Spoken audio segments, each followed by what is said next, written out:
And another thing that really gets on my wick. Last night I went on to Instagram and I saw this young couple who'd obviously brought the first house, and they were having a go at some DIY. It was actually making a shelf for his bathroom sink to sit on. And I was looking at the comments, and this young couple were getting attacked by woodworkers and tradespeople, saying that what he was doing is rubbish and he'd made a rubbish job of it and all this. And I just want to pop on because too many people are frightened to have a go at woodworking and DIY. And when you get people with horrible comments having a go at them, it just makes people scared to have a go, and they just give up before they even start, and they won't pick a piece of wood up and have a go. Now, over the 45 years I've run woodworking businesses. I've worked in my father's business, and then when my father retired I started my own woodworking business, which I've run for many years. And at one point I employed 15 woodworkers in a 3,000 square foot workshop. So I've been there, I've done it, and I've put a lot of apprentices, probably about 15 apprentices, through their woodwork qualifications.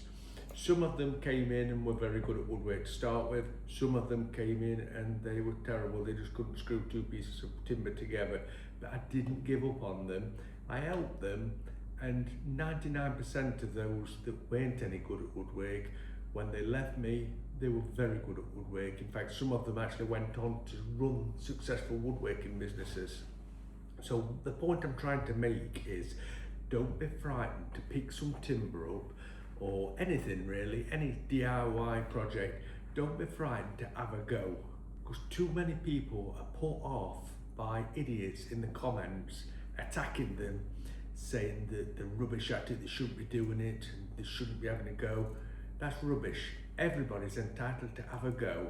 And I think most of the time you'd surprise yourself after a bit, when you build a bit of confidence up, you'll surprise yourself what you can actually achieve, especially with woodwork.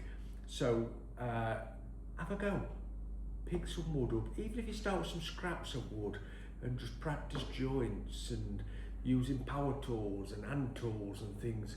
Have a go. Practice. Mixed Woodwork Wonders is always here for advice and help. And another thing that really gets on my wick is people that say they want to help woodworkers, but then they're trying to sell something. You'll never find that on Mixed Woodwork Wonders. I'm not after selling any pamphlets, booklets, training manuals, anything like that. I might have a little bit of merch on there, but apart from that, I'm here for free help and advice. And I love it when people come up to me at the woodworking shows that I go to at Harrogate and Newark and Birmingham.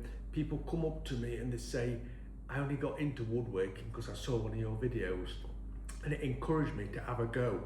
And that's what it's all about. That's what comes from here. I'm here for help and advice.